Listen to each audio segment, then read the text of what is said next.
एगो भजन सुनो का हर दशा खराब हो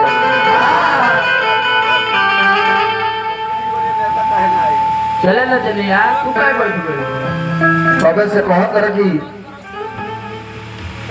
शिव जी की है होता ना कोई सारा देश विदेश में चल गई। तो जब शुरू से कोई ब्रह्मा के दुका सृष्टि से लेके चल रहा सती दोहन कर रहा जबकि कोनो मतलब नहीं एगो चौपाई मरले रही तो सती जब जरूरत रही और चट दे आ जाए तो शिव दूजा पूरा घेर बांध के टाइम कटलो और सारा बतौला तो यो तरह बताओ कि चाहे कि काहे शिव जी की है न्योता ना कोई जब अपने दमाद रहले और सारा दुनिया में न्योता चल गई ई बतिए कैसे तरह भोर पड़ गइलो तार कथा काहे बटनी हो बोलो किनारे मोबाइल बने हस्ते का देख के बतौले तू तो बुझाता है कि हम खाना खाए को नहीं तार बात नहीं सुनो बोलो कि सारा रेखा ठीक बा एक रेखा गड़बड़ बा ओकरा बारे में शिव जी के बारे में बतौले लेकिन ओकरा पहिले हाथ के रेखा देखे से पहिले शिव अंक किताब में पढ़ो लिखल बा कि सबसे पहिले नारद बाबा पार्वती के कुंडली बनौले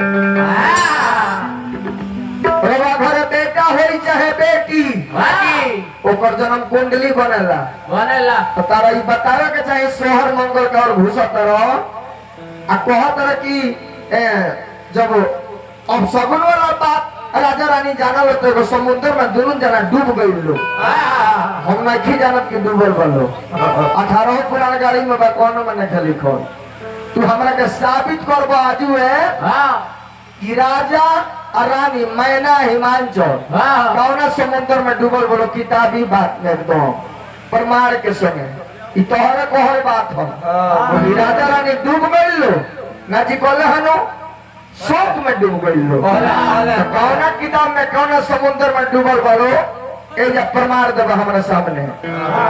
और मैया पार्वती के जन्म कुंडली नारद बाबा बनौले तो कौना महीना में कौना पक्ष में कौना तिथि के कौना मुहूर्त में कौना नक्षत्र में पार्वती के जन्म भई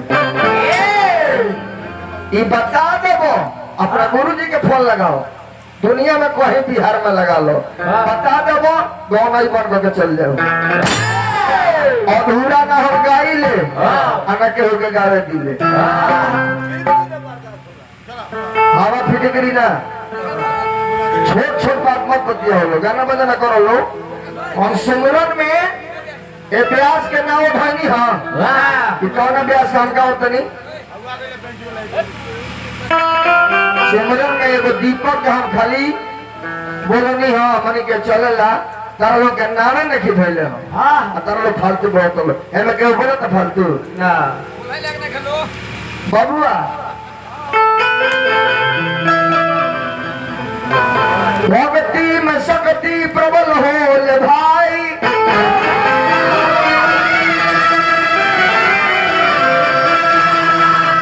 भक्ति में मीरा जी मोहन के पागली कहा भिलनी सवरी कहा राम रघुवर जी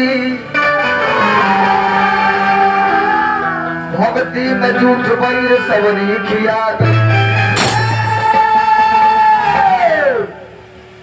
भक्ति में भाव चाही दिल में लगाव चाही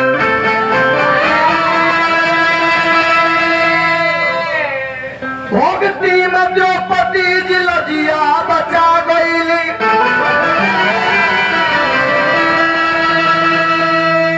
बर्मा महेश विष्णु फंस गईले भक्ति में अनुसुईया जी पलना में ललना झूला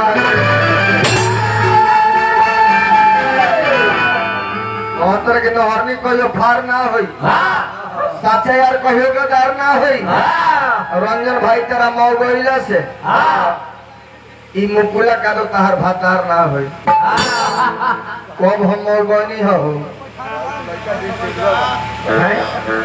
कब हम मौगनी हो अगर मौगनी हो पूछो मत बोल दो बबुआ हाँ तो भजन के भाव ले लो हाँ बैठो मत नचनिया।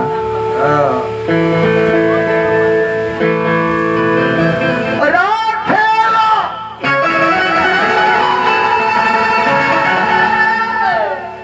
लाजा अमर के हरि जी।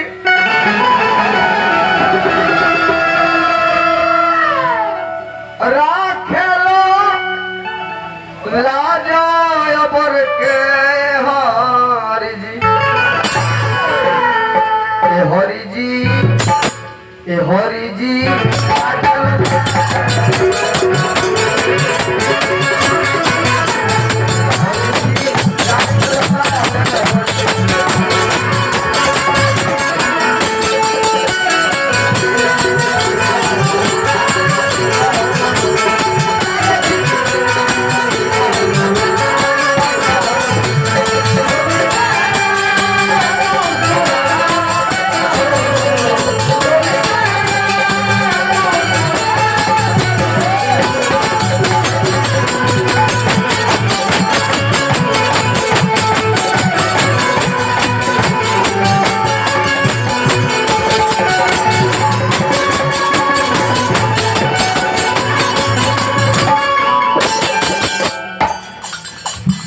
सोनपुर के घटना बतौल। हाँ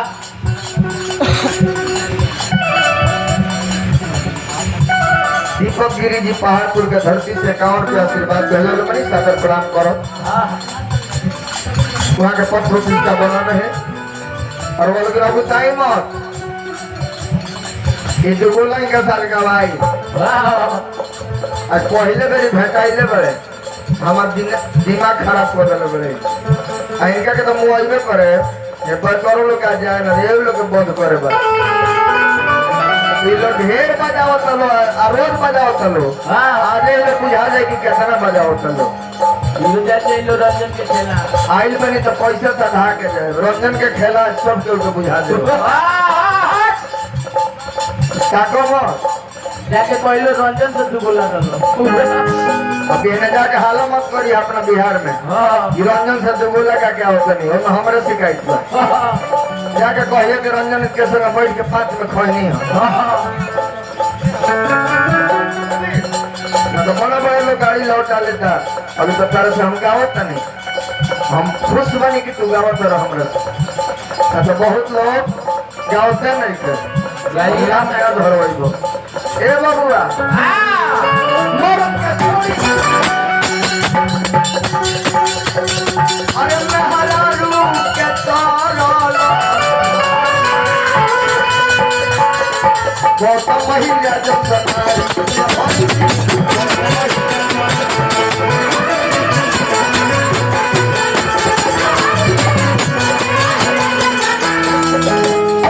मरद के छोड़ी मेहरारू के तरला गौतम महिला जब सनारी ग्राहक के मारी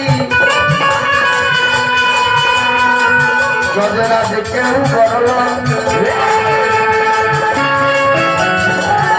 ग्राहक के मारी गजरा देखे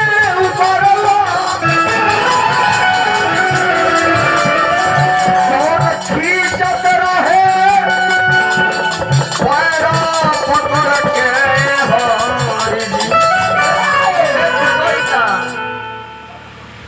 हथिया पानी पिए गइल नु तो मगर मछुआ घींचे लागो तो बुझाइल कि हम मर जाई तो कमल के फूल लपेट के गोड़ लगल भगवान ना गइले। अरे यार कोनो बात के शैली होके के चाहिए। उ काहे मगरमच्छ आ हाथी सोनपुर में 5000 बरिस पहले लड़ाई भइल बा। हथिया गइल पानी पिए तो लोग घींचे लागल। 5000 बरिस से ही सोनपुर नदी में हाथी और ग्राह का युद्ध हुआ है। उसके बाद भगवान आए हैं। वो मगरमच्छ रहे के हाथी के रहे साधारण आदमी रहे और उस शराब से वो हाथी बना रहे और शराब से वो मगरमच्छ बना रहे। मगरमच्छ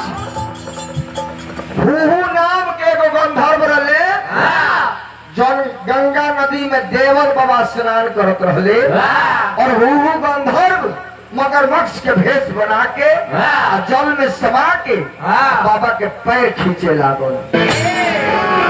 बाबा के ध्यान टूट गई। बाबा कहले अरे ई कैसन मगरमच्छ बा पैर खींचता।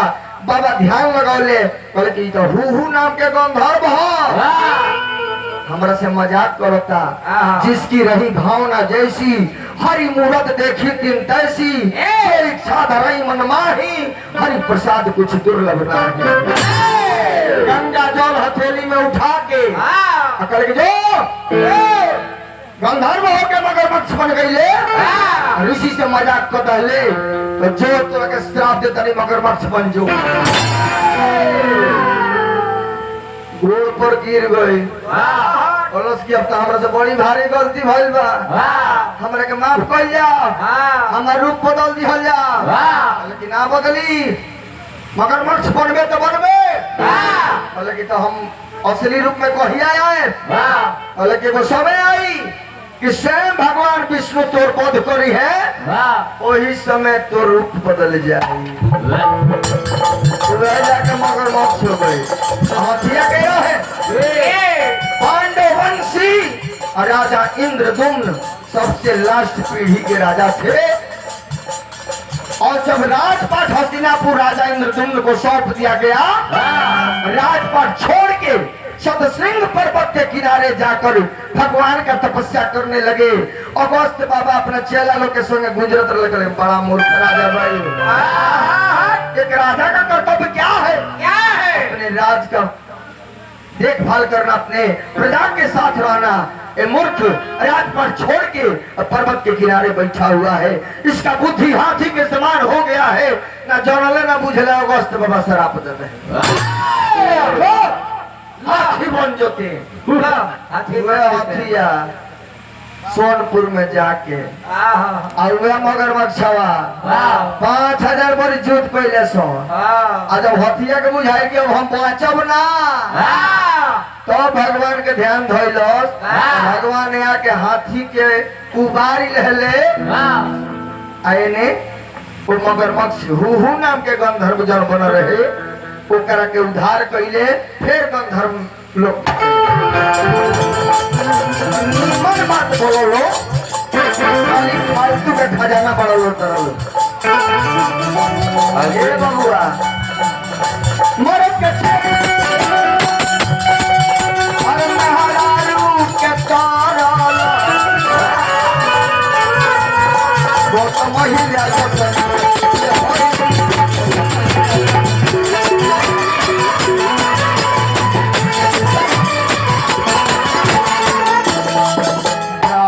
मारी गजराज केहू करलो ग्राहक के मार गजराज केहू करलो कौन खींचत रहे पैरों पकड़ के हरी जी